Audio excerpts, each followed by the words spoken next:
अंजली बाबा, तुम्ही अजून जागे कसे? चहा प्यायचंय आत्ता? आई ओरडेल ना. झोपलीये ती. आणि घाबरू नकोस, मी चहात साखर घालणार नाही. मग तर झालं. माझ्या हातचा स्पेशल चहा बनवतो आज. चल.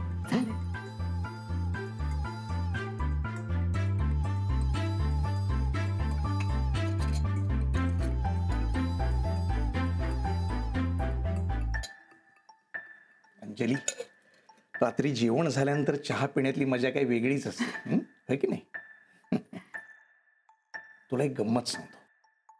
काही वर्षांपूर्वी, म्हणजे तुझा अजून जन्मही झाला नव्हता ना, तेव्हा मला आणि इंदूला हे सवय होती. रात्री जेवण झालं की आम्ही गप्पा मारत बसायचो आणि तेव्हा अर्धा अर्धा कप चहा प्यायचो. पण नंतर तुझी आजी आपल्या घरी राहायला आली आणि तिला हे आवडेल की नाही हे आम्हाला कळेना. मग आम्ही काय करायला लागलो माहिती आहे? ती झोपली की चोरून चहा प्यायचो. खरंच? पण एकदा आमची ही चोरी सापडली. बापरे. आणि त्यानंतर इंदूनं रात्रीचं चहा पिणं बंद केलं ते केलंच. पण अंजली, चोरून चहा पिण्यात एक वेगळीच गंमत असते.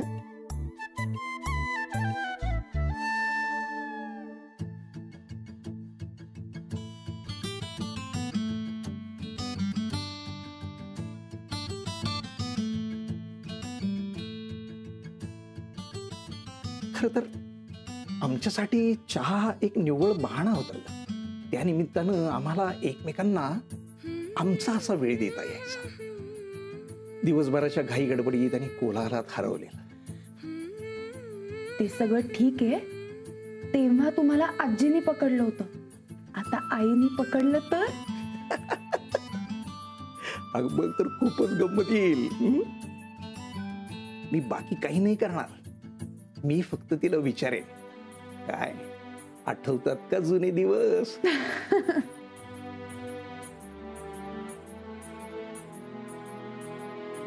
अंजली, तुला काय वाटतंय? काय? मी इंदू समोर का चहा पितो? का त्यात साखर घालतो?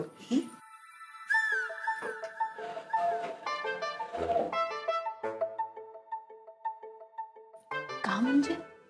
तुम्हाला गोड आवडतं म्हणून? कारण मी तसं केलं की तुझ्या आईला माझ्यावर ओरडण्याचा एक चान्स मिळतो आणि मला ते ऐकायला आवडतं.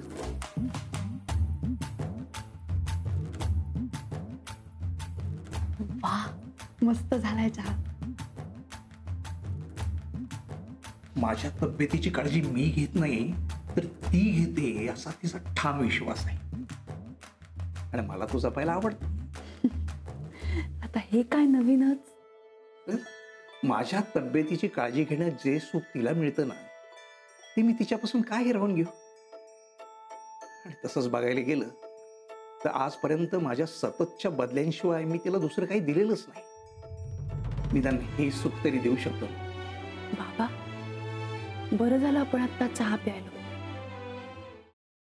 सफरचंदाचे काप नीट परतल्यानंतर त्यामध्ये दालचिनी पूड आणि मध घालून पुन्हा नीट परतून घ्यावं. बटर लावलेल्या ब्रेडवर सफरचंदाचे तुकडे, बदामाचे तुकडे, टुटी फ्रुटी, डार्क चॉकलेट आणि मीठ घालून दुसरा ब्रेडचा तुकडा त्यावर ठेवून वरच्या बाजूला बटर लावून घ्यावं. एका बाउलमध्ये स्ट्रॉबेरी सिरप आणि क्रीम घालून सॉस तयार करून घ्यावा. तयार सँडविच पॅन मध्ये बटरवर ग्रिल करून घ्यावं आणि स्ट्रॉबेरी सॉस बरोबर सर्व्ह करावं.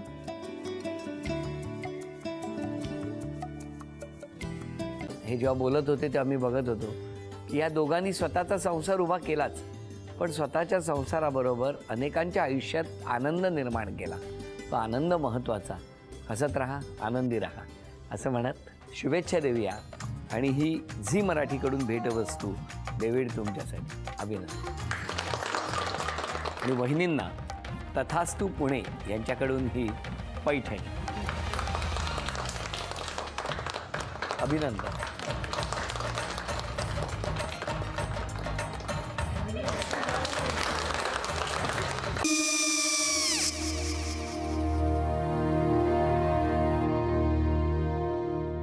काय गो? हा, काय झालं? काय झालं? काय आले, मी निकाल लावून आली. हो पण तिची आईच काय बोलली?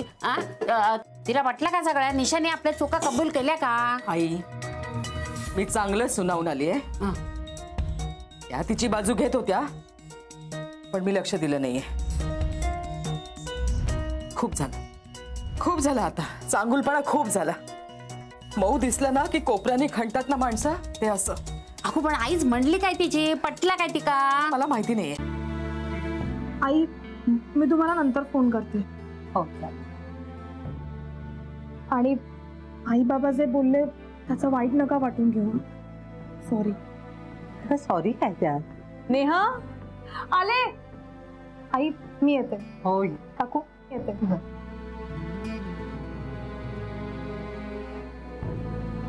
सावकाश जाग. हो हो. मग काय काकू, कधी उडवता लग्नाचा बार? बघूया.